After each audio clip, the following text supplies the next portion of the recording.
बाळा, मी तुझ्याकडे दुर्लक्ष करतेय ना, पण मी काय करू रे? एका अशा वादळात अडकले की ठरवूनही मला तुझ्याकडे लक्ष देता येत नाहीये.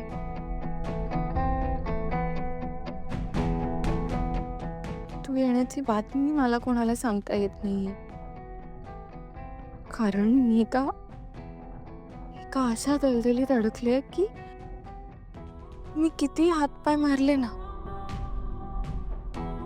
तरी अजून अजून आत धजत चालले.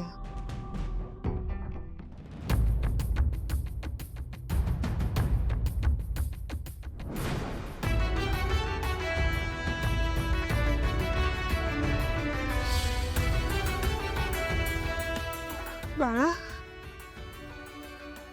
तुला माहितीये, मी आणि तुझ्या बाबांनी तुझ्या येण्याची किती स्वप्न रंगवली होती.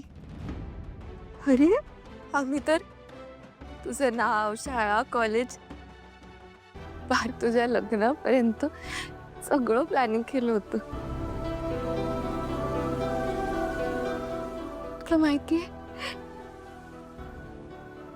तुझ्या बाबांना जेव्हा कळेल ना की तू येणार आहेस, अरे, अख्खं घर डोक्यावर घेतील.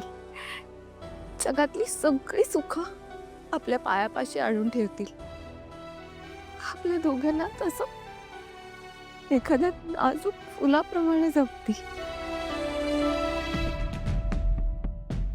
तो क्षण त्यांच्यासाठी त्यांच्या आयुष्यातला बेस्ट क्षण असेल.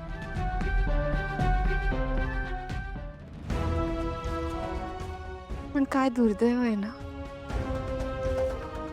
मला त्यांना ही बातमी सांगता येत नाहीये आणि त्यांना हा आनंद साजराही करता येत नाही.